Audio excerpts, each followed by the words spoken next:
President Biden took big steps Tuesday when it comes to addressing systemic racism.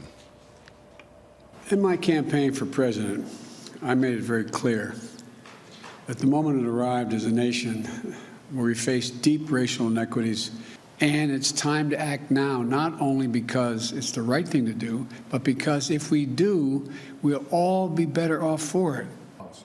The president, working to deliver on his promise to tackle the nation's deep-rooted issues with racial inequality, signed multiple executive orders on Tuesday. Among the issues he's addressing first, discriminatory housing policies, COVID-induced xenophobia, targeting Asian Americans and Pacific Islanders, and the federal use of private prisons.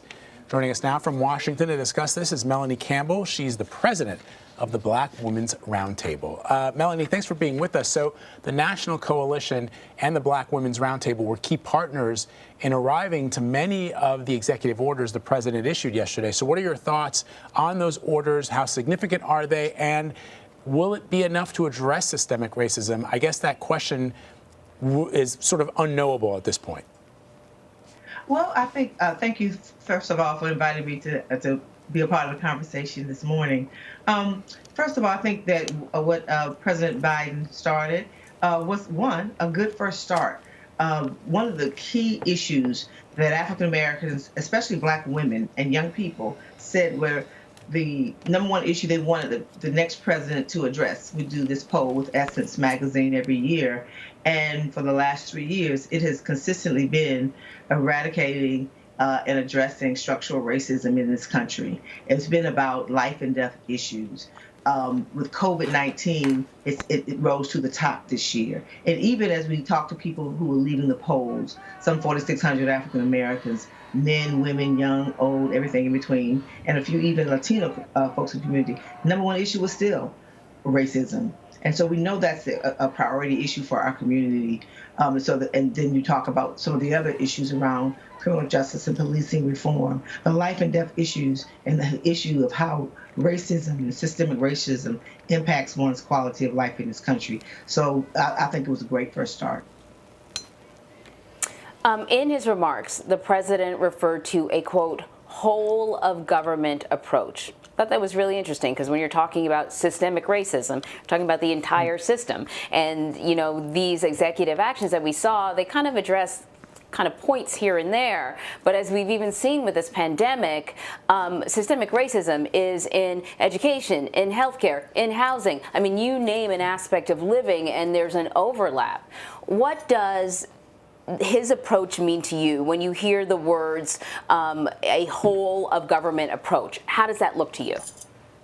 Well, one of the things that we do know in having conversations with the transition team prior to this and even since they've been in office, 7 days as of today, is that Susan Rice was hired to be the head of the Domestic Policy Council, and what's been shared to us and what's been put out publicly, that they want to utilize her council and to work through all the government, through all of the agencies, to make sure that there's a look. In some cases, there will be need for this data to really be able to make the case to how to actually not just look at it, talk about it, but do something about it. Actually focus in on those issues that impact the federal government and what the federal government is in all aspects of our life, just like local government. Government is everywhere. So the role that government can play in dealing with those systemic changes, I think is definitely a step in the right direction. The president signed an order specifically aimed at ending the Justice Department's use of private prisons. Explain why this is such a big step for racial justice organizations and civil rights groups. Yes, in my other life, I lived in Atlanta, Georgia, and I worked for the late Maynard Holbrook Jackson, and so I can remember in the 90s when we were dealing with issues around criminal justice, even then juvenile justice, and so private prisons are just there. They are there for profit. So the way that they make money is to keep people in the beds, so to speak. So the idea of the federal government stepping away from that is a step in the right direction. We know that when it comes to criminal justice reform, that you have to deal with not just the end result of crime, but to try to prevent it. And in many cases, people are in prison not because of the crime, but they may have a substance abuse problem, and so you're talking about rehabilitation and make sure that people can come back into society and live a strong and prosperous life.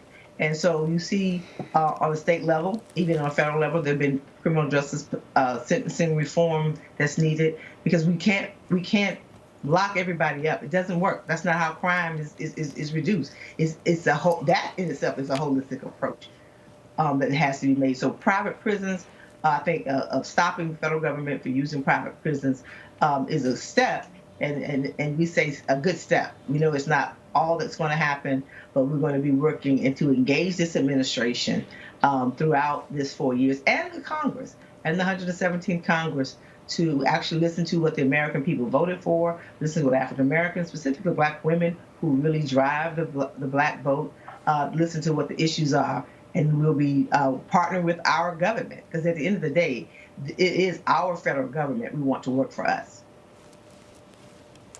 So the president's plan also looks at hiring, procurement, data, and access. Why is, I guess this is pretty obvious, but why an economic agenda is a really important part when you talk about equity and making sure that equity is sustainable? I presume it's pretty obvious if you ever look at a graph that shows you the wealth gap in this country, you'll get why, focusing on the economy is incredibly important. And I think one of the things that he talked about when he talks about affordable, dealing with fair housing, we know in the Great Recession that over 50% of Black wealth was lost and has not been nowhere near regained.